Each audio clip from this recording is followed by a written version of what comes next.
Hello class 10th students. जैसा कि आपको ध्यान ही है, हम लोग print culture and modern world chapter पढ़ रहे हैं और उसके 4.1 टॉपिक पर आ गए हैं। 4.1 टॉपिक क्या है? Tremble therefore tyrant of the world. मतलब ये कहा जा रहा है कि अब वो लोग डर से कांपेंगे। क्यों? क्योंकि अब प्रिंट आ गया है। चलिए आगे देखते हैं। और वो कौन से, वो कहने का मतलब कौन है? टायरेंट्स। टायरेंट्स उनको कहा जाता है जो कि अत्याचार करते हैं। ठीक है, तो कौन कौन से अत्याचार करने वाले लोग हैं, चलिए एक एक करके हम देखेंगे इस पार्ट में। In the mid 18th century there was a common conviction that books were a means of spreading progress and enlightenment. Mid 18th century में ज़्यादातर लोगों का ये विचार था कि ये विकास को या प्रगति को दिखाने वाला है और एनलाइटनमेंट लाने वाला है। किताबें जो होती हैं वो आपको ज्ञान देती हैं, आपका विकास करती हैं और आपको एक एनलाइटनमेंट कहते हैं कि आपको जैसे आप पहले पुरानी स्थिति में थे उससे आप और बेहतर स्थिति में सोच के मामले में हो जाते हैं। Many believe that books could change the world, और बहुत सारे लोग ऐसा मानते थे कि ये किताबें जो हैं वो दुनिया को बदल देंगी।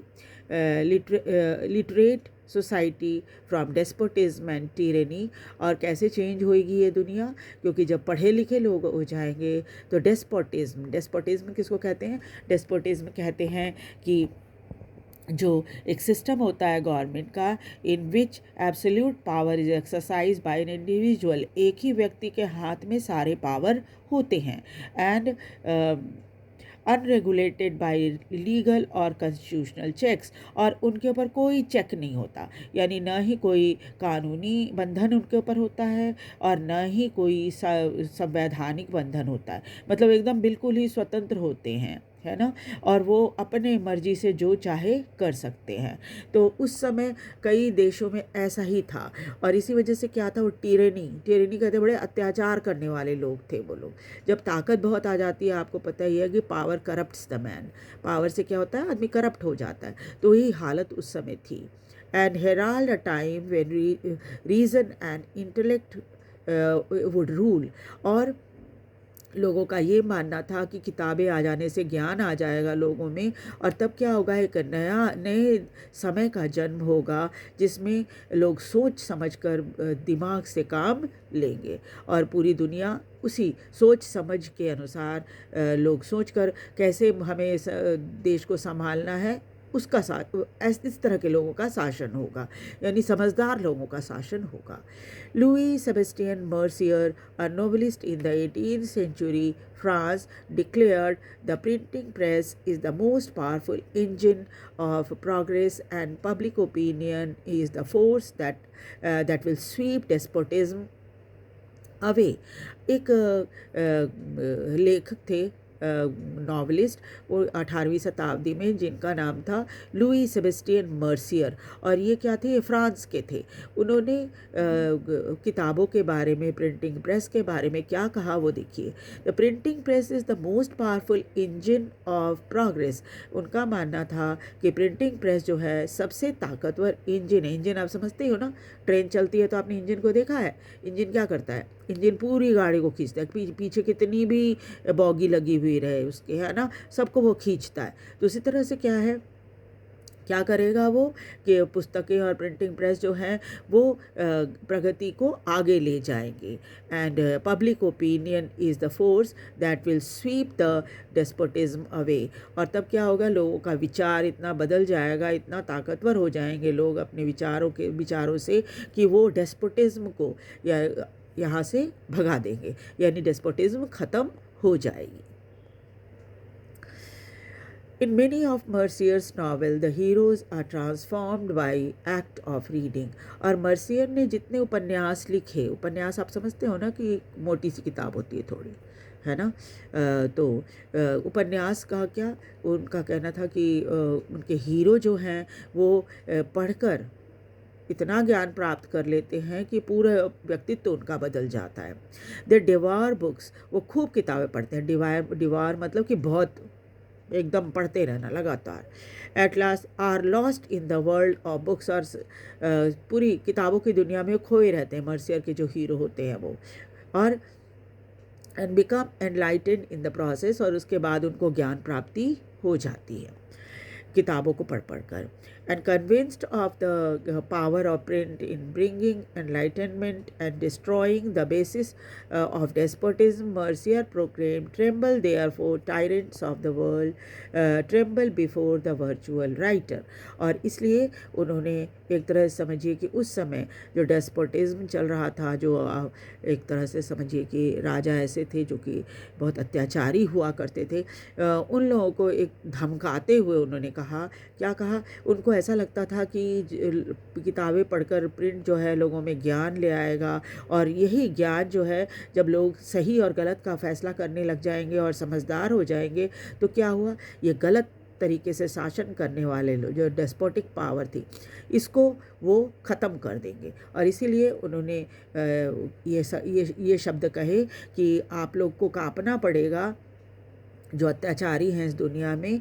और किससे कांपेंगे, वो लेखकों से कांपेंगे। क्यों? क्योंकि जब लेखक किताबें पढ़ेगा, लिखेगा और लोग उसको पढ़ेंगे, तो क्या है, लोगों के विचार में बदलाव आ जाएगा। और फिर क्या होगा, जब वो समझदार हो जाएंगे तो इन जो अत्याचारियों को भगाने में उनको ज़्यादा वक्त नहीं लगेगा। चलिए आगे देखते हैं print culture and French revolution. उसके बाद हम देखेंगे प्रिंट कल्चर जो जब आया और उसका फ्रेंच रिवॉल्यूशन, इन दोनों का क्या संबंध है। Many historians have argued that print culture created the condition within which French Revolution occurred. बहुत सारे इतिहासकारों का ये मानना है कि प्रिंट कल्चर ही ऐसी एक साधन बनी जिसके कारण फ्रेंच रिवॉल्यूशन हुआ। Can we make such association, क्या हमें कुछ ऐसा दिखता है, कनेक्शन कुछ ऐसा दिखता है क्या, कि क्या प्रिंट आने के बाद फ्रांस में फ्रेंच रिवॉल्यूशन हुआ था। तो चलिए कुछ 2-3 पॉइंट्स ऐसे हैं जो कि आपके इसमें दिया हुआ है। फर्स्ट देखिए क्या है। First, print popularise the idea of enlightenment thinkers. सबसे पहले क्या हुआ कि जो थिंकर्स समझदार या जिनको ज्ञान प्राप्ति हो गई थी, ऐसे थिंकर्स जो थे, उनके आइडिया धीरे धीरे पॉपुलर होने लगे प्रिंट के कारण, छपने लगे, लोगों तक पहुंचने लगे, लोग उसको पढ़ने लगे, तो उनमें भी सही गलत का फैसला करने की थोड़ी सी समझ आ गई थी। Collective there writing provided a critical commentary on tradition. और जो ये जो एनलाइटेंड थिंकर्स थे, उन लोगों को क्या लिखते थे, वो लिखते थे कि कैसा अभी हमारा समाज चल रहा है, क्योंकि क्रिटिकल बहुत आलोचना करते थे समाज की, जो परंपराएं उस समय चल रही थी वो, और जो सुपरस्टिशन अंधविश्वास चल रहा था वो, और डेस्पोटिज्म के ऊपर तो वो लगातार लिख ही रहे थे और लोग उसको पढ़ते थे। They argued for the rule of reason rather than custom. और उनका मानना था कि लोगों को समझदारी से शासन करना चाहिए, न कि जो परंपरा है उसके ऊपर। आप परंपरा आप समझ ही रहे हो कि परंपरा क्या होती है, राजा का बेटा फिर राजा बनेगा, फिर उसका बेटा राजा बनेगा, ये परंपरा चली आ रही है, कस्टम है, ठीक है। और उसका जो पढ़े लिखे हुए लोग हो रहे थे, उनका मानना था कि नहीं, जो राजा के बनने के काबिल है उसको शासन करना चाहिए। And demanded that everything be जज through the application of reason and rationality. और उनका ये भी मानना था कि कोई भी चीज़ को जज करने के पहले हमें सोचना समझना चाहिए, तभी कोई फैसला करना चाहिए। ये नहीं, राजा तो उस समय सनकी भी हो सकता है, वो तो कहेगा कि जो उसका विरोध करे उसको जान से मार दो, सही गलत का सोचने की ज़रूरत ही नहीं है। लेकिन अब जो पढ़े लिखे हुए लोग आ रहे थे, उनका मानना था कि लोगों को रीज़न और रैशनैलिटी से काम लेना चाहिए।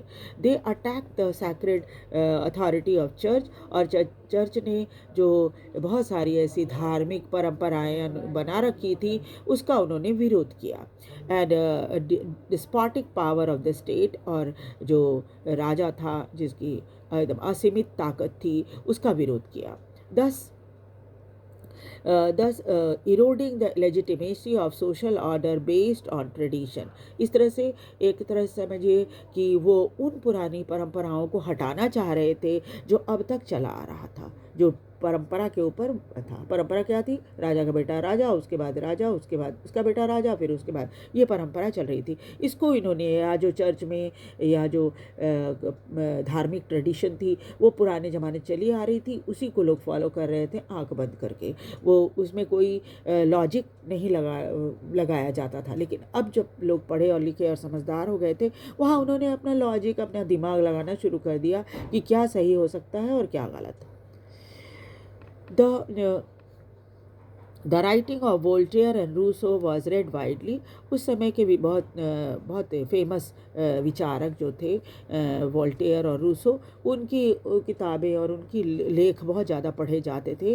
And those who read these books saw the world through new eyes। और जब उन्होंने वोल्टेयर और रूसो के क्रांतिकारी विचारों को पढ़ा तो उनका भी विचार थोड़ा बदल गया, नए विचार उनके मन में आने लगे। Even that they are questioning, critical and rational. और साथ ही साथ क्या हो गया, वो बड़े प्रश्न उठाने लगे, ये ऐसा क्यों होता है, ऐसा क्यों करें हम, है ना, इससे क्या फ़ायदा है, किसने कहा कि ऐसा करना चाहिए, है ना। और बहुत आलोचनात्मक हो गए, और साथ ही साथ हर जगह वो दिमाग लगाने लगे कि नहीं ये हमें करना चाहिए, उचित है कि नहीं है। पहले क्या था, जैसा कहा जाता था वैसे किया जाता था। फर्स्ट पॉइंट तो ये है। चलिए सेकंड पॉइंट देखते हैं। Second, print created a new culture of dialogue and debate. अब प्रिंट आने से क्या हुआ, लोग एक दूसरे से मिलने लगे, बातचीत करने लगे, और वाद विवाद भी होने लगा। जहाँ दो तरह के अलग अलग विचार होंगे तो वहाँ विवाद तो होगा। क्यों? क्योंकि तब आप अपने आप को प्रूव करने की कोशिश करोगे कि आप जो कह रहे हैं वो सही है और सामने वाला बंदा गलत बोल रहा है। तो इस तरह से क्या है, विवाद होने लगा। All values and norms and institutions were revalued। और जितने पुराने वैल्यूज़ और नॉर्म परंपराएं थी, जितने इंस्टीट्यूशन थे, उसको दोबारा से देखना शुरू किया लोगों ने। And discussed by public that had become aware of the power of reason. और लोगों के बीच में भी इसके बारे में बातचीत होने लगी, क्योंकि अब लोग अपना जो एक सोच जो थी वो बदल रही थी, लोगों की अपनी सोच बदल ली थी लोगों ने। And recognise the need of questioning existing idea and belief. और लोगों को ये बात समझ में आने लगी थी कि क्यों हम आंख बंद करके किसी बात को माने, है ना। क्यों ना हम प्रश्न उठाएं, अगर हमें उचित नहीं लगता वो चीज़ तो हम प्रश्न उठा सकते हैं। ये बात लोगों के मन में आने लगी पुरानी परंपराओं को लेकर। Within this public culture, new idea of social revolution came into being। इस तरह से क्या है, इस तरह की जो पब्लिक कल्चर आई उससे क्या हुआ, एक सामाजिक क्रांति आ गई। उसके बाद देखिए थर्ड पॉइंट क्या है। By 1780 there was a outpouring of literature that mocked the royalty and criticised their morality. उसके बाद 1780 के बाद कुछ ऐसे लिटरेचर आने लगे लगातार जो राजा को, राजतंत्र को न सिर्फ क्रिटिसाइज करते थे बल्कि उसका मजाक भी उड़ाते थे। And in the process it raised. तो क्या था, वो क्वेश्चन करते थे उस समय के जो सोशल ऑर्डर हैं या सामाजिक जो ऑर्डर थे उसके ऊपर। और क्या करते थे, कार्टून बनाते थे, कैरिकेचर बनाते थे, और वो ये दिखाते थे कि किस तरह से राजा जो है वो remain absorb in sensual pleasure. राजा तो बहुत मज़े की ज़िंदगी जी रहा है, while common people suffered immense hardship. जबकि साधारण जनता बहुत कठिनाइयाँ झेल रही है। The literature circulated underground. चूँकि राजा के विरोध में इस तरह के साहित्य छपते थे तो क्या होता था, चुपचाप से छपकर लोगों तक पहुंचा दिए जाते थे। Led to the growth of hostile sentiment against the monarchy. इससे क्या हुआ, राजा के विरोध में लोगों का गुस्सा बढ़ने लगा था। How do we look at these argument. अब सवाल है कि इतने तरह के दो तीन आर्गूमेंट हमने जो पढ़े, इन तीनों आर्गूमेंट को हम कौन सी नज़र से देखते हैं। There can be no doubt that print help the spread of idea. ये बात तो सही है कि प्रिंट ने लोगों में अलग अलग तरह के आइडिया फैलाए, but we must remember that people did not read just one kind of literature। लेकिन आपको इस बात का ध्यान रखना चाहिए कि वो उस समय जो भी चीज़ें छपती थी लोग सबको पढ़ते थे। ऐसा नहीं था कि सिर्फ एक ही तरह के लिटरेचर को पढ़ते थे। If they read the idea of Voltaire and Rousseau, अगर वो वोल्टेयर और रूसो के विचारों को पढ़ते थे, they were also expose to the monarchical and church propaganda. वो राजा और चर्च जो प्रचार करती थी उसको भी पढ़ते थे। They were not influence directly by everything. ऐसा नहीं था कि पढ़ा और पढ़ के दिमाग फिर गया, ऐसा तो होता नहीं था।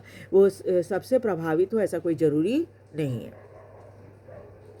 और जो कुछ भी वो देखते थे, जो कुछ पढ़ते थे, उससे दिमाग घूम जाता था उनका, ऐसा नहीं होता था। सब पढ़ते थे, पढ़कर अपने तरीके से सोचते थे। दे एक्सेप्टेड सम आइडिया, उनमें से कुछ आइडिया जो उनको लगता था कि उचित है उसको तो वो एक्सेप्ट कर लेते थे। एंड रिजेक्टेड अदर, बाकी दूसरे आइडियाज़ जो उनको उचित नहीं लगते थे उसको वो रिजेक्ट कर देते थे। They interpreted things their own way, और हर चीज़ को अपने तरीके से जज करते थे, इंटरप्रेट करते थे। Print did not directly shape their minds. ऐसा नहीं था कि पढ़ा और पढ़ के वो उसी के हिसाब से बहने लग गए। But it did open the possibility of thinking differently. हाँ, ये ज़रूर था कि जब लोग पढ़ने लगे तो पढ़ने का जो प्रभाव था वो उनके पर ज़रूर पड़ने लगा था, और पढ़ने ने उनको अलग तरीके से सोचने के लिए बाध्य कर दिया था। तो this the one part of chapter print culture and modern world. अब क्या है, हम आगे इस चैप्टर का जो 19th सेंचुरी है इसको नेक्स्ट क्लास में पढ़ेंगे। और आप वीडियो देखिए ध्यान से, इसको लाइक और सब्सक्राइब भी ज़रूर कीजिए और कमेंट भी कीजिए। Thank you very much.